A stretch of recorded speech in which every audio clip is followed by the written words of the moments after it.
Oi, gente, tudo bem com vocês? Espero que sim.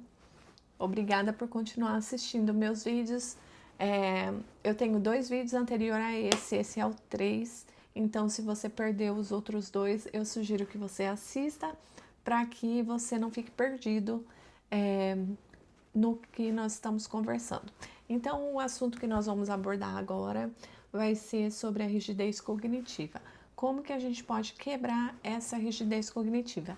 Eu estou falando com vocês como uma mãe e não como uma terapeuta e não como uma médica. Eu estou aqui falando para vocês como eu aprendi e como eu levei a nossa vida até agora com a Stephanie. Então, a rigidez cognitiva nada mais é que a criança ela tem um plano na cabeça dela e esse plano, se frustrado, a criança ela ou entra em crise ou ela chora, né? Chora e entra em crise, claro. Ou ela não faz o que você está pedindo, não participa das atividades por conta dessa rigidez cognitiva. Então, com a minha filha foi o seguinte, ela tem essa rigidez cognitiva das coisas dela, ela planejar como vai ser o dia. Isso dá muito certo também com crianças que têm a rotina formada, né? E ela não aceita a mudança da rotina e tudo. Então, o que eu aprendi com a minha filha foi que se seu filho está difícil de lidar com a troca de uma rotina, com uma saída, com alguma coisa que ela não quer aceitar, você tem que colocar ela como se ela fosse fazer a decisão.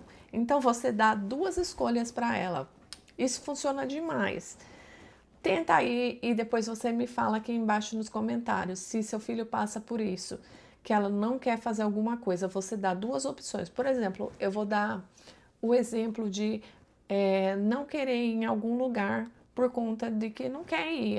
Você chamou a criança para ir no mercado, porque você não tem com quem deixar, você precisa, você é mãe, você tem que sair e tem que ser agora. A criança não quer sair. Você dá 2 opções, você diz, filho, é o seguinte, nós precisamos ir no mercado, a mamãe vai ir com pressa e depois do mercado a gente pode fazer alguma coisa que você queira. E aí você já coloca o que vocês podem fazer, que a criança gosta muito. Geralmente eu tinha em fotos, eu tinha, por exemplo, andar de bicicleta, ir no parque, tinha as fotos.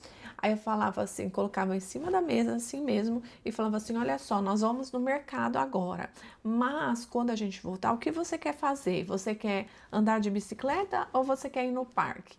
E aí a criança já começa a pensar naquilo como uma coisa agradável e aí ela escolhe. Ou escolher a roupa, por exemplo, também é outra coisa.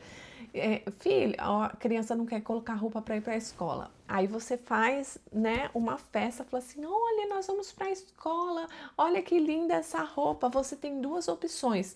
Essa aqui, que eu acho que parece com tal coisa, você pode usar um desenho, uma coisa que a criança gosta para se associar. Ou essa roupa aqui, olha só que gracinha, você tem que, né, você tem que falar bem das 2 coisas, e aí a criança decide com qual roupa que vai. Gente, parece besteira, mas isso funciona muito. Ah, eu não quero tomar banho. Ah, eu preciso que meu filho tome banho. Não quero tomar banho, não quero. Olha, que legal! Você pode tomar banho com o patinho hoje ou com a Barbie. Qual dos 2 você quer levar? Olha, eu acho que a Barbie vai ser legal, porque a Barbie você pode fazer ela surfar na água, sabe? Tem que ter um dom de falar com a criança. E isso funciona muito. Então, isso é uma coisa que quebra a rigidez cognitiva. Outra coisa que você tem que estar, né, levando a criança sempre é na terapia ocupacional, porque ela vai ter que tomar algumas decisões. A criança autista, ela não gosta de tomar decisão. Por quê? Porque ela sente que ela está perdendo os outros. Ela não foca no que ela está ganhando, e sim no que ela está perdendo. Por exemplo, tenho 2 réguas aqui. Qual régua você vai querer? Essa ou essa? A Stephanie tem dificuldade até hoje em decidir qual régua que ela vai querer, porque se ela escolher essa, ela tá perdendo essa. Se ela escolher essa, ela tá perdendo essa. Para ela é sofrimento escolher uma coisa, sabe? E aí a gente acaba contornando a situação, falando, olha, vamos levar essa hoje, depois a gente volta outro dia e pega essa, sabe? A mãe do autista tem que viver em constante troca, coisas assim, combinações não, combinados. Eu sempre digo isso, a gente vive em constante combinado. Olha, se você fizer isso, você vai ter isso, geralmente em recompensa. Tem gente que odeia recompensa. Mas eu acho que funcionou muito com a Stephanie. Coisas de comer como edibles, né? No Brasil não sei como chama, mas você dá alguma coisa de comer que a criança gosta, se ela tá fazendo as terapias, você pode adicionar como um reward, né? Como uma recompensa, um docinho que ela gosta, claro que coisa saudável, tá, gente? Por favor. Porque vocês sabem que comida colorante afeta o cérebro das crianças, principalmente as autistas. Então,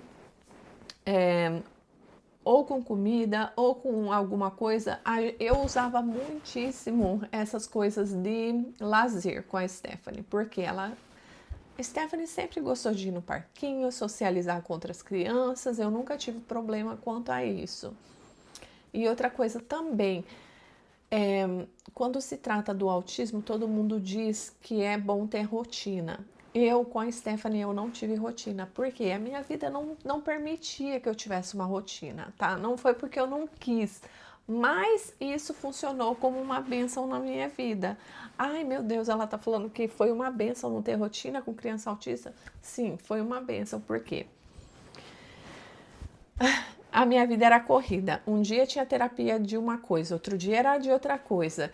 Era correria para cá, correria para lá. Não tinha como eu fazer uma rotina certa com a Stephanie. Ela não comia direito para dizer, hoje nós vamos ter o breakfast, tal coisa. Não, já não tinha como, porque eu preocupava com a nutrição dela, mas ao mesmo tempo ela não comia as coisas necessárias para a nutrição dela. Então, eu tinha que dar algumas coisas, às vezes, que não era saudável. Até hoje ela come coisas que não é saudável.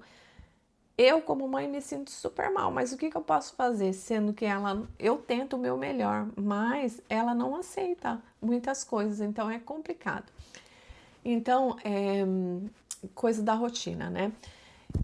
Ela não teve uma rotina, tipo assim, tira uma soneca tal hora, faz tal coisa tal hora, isso tal hora. Não. E eu então também não tive problema em sair com ela, porque ela aceita sair para todos os lugares, sabe? É claro que tem dia que ela tá cansada, ela não quer ir, por exemplo, num Home Depot. Uma coisa que eu tenho que ir é material de construção, é não sei o que. É claro que não é interessante para ela, mas aí o que eu faço? Olha, depois de lá a gente pode tomar um sorvete, o que você acha? Então, ela vai estar fazendo alguma coisa que eu preciso fazer, né? Porque eu sou mãe, eu tenho minha vida, eu tenho minhas dificuldades, tenho que fazer as coisas quando eu tô com ela, às vezes. E mesmo ela não querendo ir, eu consigo contornar a situação. Então, eu tô quebrando a rigidez dela para outra coisa acontecer. E eu sempre usava um papel laminado, né, emplastificado, que tinha ali before, não, peraí, era agora e depois, agora e depois. Então eu colocava as coisas que a gente precisava fazer agora e depois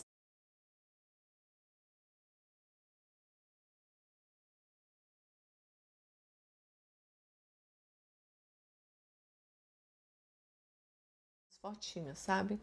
Aí eu colocava primeiro a gente vai fazer isso e depois aquilo que ela gostava. Então era mais fácil dela aceitar fazer o que eu queria, porque depois ela ia ter aquilo.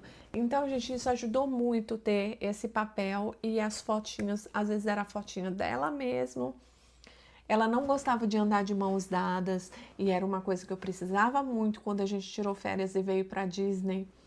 Eu precisava que ela aceitasse segurar nas mãos, então eu coloquei isso tudo no papel, fiz uma historinha elaborada, né? Porque eles trabalham muito com, eles gostam muito de historinha lúdica, né? Você explicar o que vai acontecer. Assim foi para ela pegar o ônibus escolar, eu já fiz a preparação, mostrei vídeos que tinha no YouTube. Gente, no YouTube é rico em vídeos assim explicativos, sabe? E aí tinha vídeo de historinha falando como que é você pegar um ônibus escolar e tudo, porque o autista ele não gosta de ter surpresas. Então eu sugiro que você sempre esteja explicando o que vai acontecer. Olha, nós vamos no supermercado, a gente vai escolher tal coisas e tal, depois a gente vai passar no caixa, pagar, e aí a gente vai pegar aquele negócio que a gente combinou, e aí a gente vai entrar no carro e voltar para casa, sabe? Para a criança não ficar nervosa, para a criança não ficar surpresa com o que vai acontecer. É claro que tem coisas que não dá para prever, mas se você puder explicar sempre para o seu filho o que vai acontecer, vai ser uma maneira de transição mais, como diz aqui, smooth, né? Mais smooth.